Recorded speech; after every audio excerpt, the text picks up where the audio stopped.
Good morning, everybody. So today's video I'm going to talk a little bit about greenwashing and how to avoid it.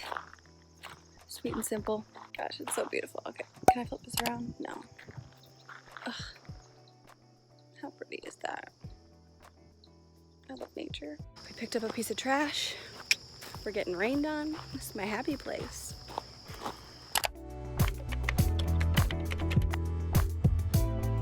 So I should probably start this video off by defining what greenwashing is. So greenwashing is a marketing tool in which a company promotes its product as more environmentally friendly than it actually is. And this can take many forms. Sometimes it's companies putting the words biodegradable or literally just the word green on their packaging to make you think that it's eco-friendly, or even some companies will just slap a green label on something just to trick your brain into thinking that it's good for the planet.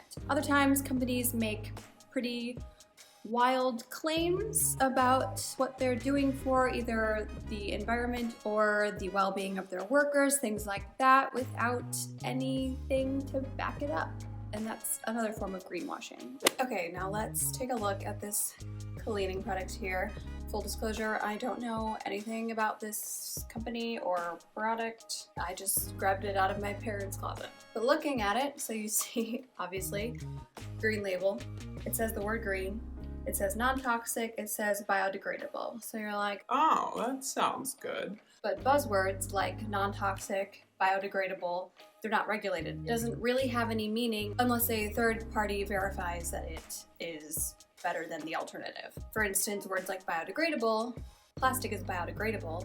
It takes 1,000 years, but it is technically biodegradable. So it sounds like a great term, but really pretty much everything biodegrades eventually. So if you have a product like this you're looking at, it says something like that where you're like, it sounds good, but what do they really mean by that? Email the company, ask them, hey, you say this product is biodegradable, what does that mean to you? And also feel free to look up ingredients. There's plenty of good resources online to see like what exactly is in here, why it's in there, is it necessary, is there a better alternative? The internet's a beautiful thing. A big example of greenwashing in the fashion industry is H&M's Conscious line. And my younger self was very much duped by this back in 2014, 2015, which is why I ended up with shirts like this. I saw that this line was cheap, big red flag, and also had words slapped on it like conscious, obviously, and sustainable. So I thought, wow, that's perfect for me. Without actually doing any research. H&M says that they're more sustainable than other options, but they don't actually go into how they are more sustainable. A lot of their conscious line products talk about using cotton. And yes, cotton is a natural fiber and not a synthetic one. It's still one of the most water and resource intensive fabrics out there. And just by being part of the fast fashion industry, H&M has contributed so much carbon into the atmosphere, and it's thrown away so many clothes. They have a recycling system, but I haven't found research that they recycle even a large fraction of their clothing. I'm pretty sure it's like under 20%. Fact check time. They only recycle 7%. I found a statement from their head of sustainability. Let me just grab my computer 1 second. She said, I don't think guarantee is the right word. A lot of people ask for guarantees. Can you guarantee labor conditions? Can you guarantee zero chemicals? Of course we cannot. We're a huge company operating in very challenging conditions.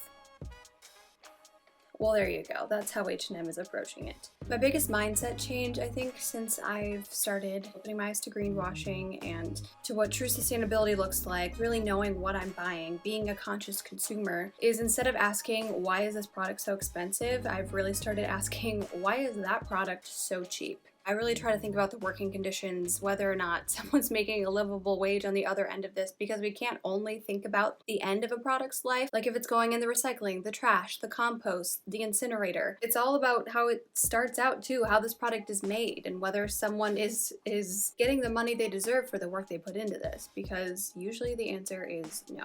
Then there are companies like Everlane that seem like they're doing a really good job. They're talking about working conditions and about how much of the true cost of a product is, and it seems like they're really transparent, and they kind of are. The issue is, like I mentioned before, that none of their claims have really been backed up by any sort of third-party verification. And what are these? They are outside companies that corroborate the assertions of things like fair wages, good working conditions, sustainable materials, etc.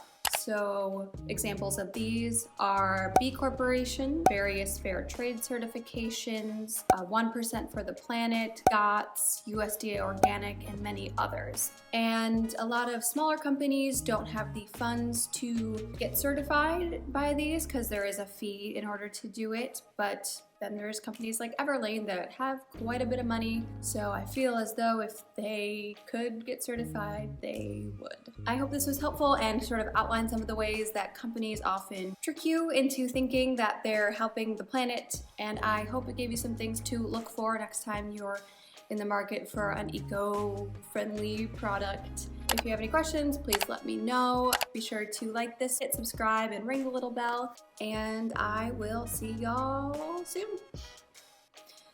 Bye. Freaking solution is green. On there, and it doesn't really have any meaning. And also feel free. I can't speak.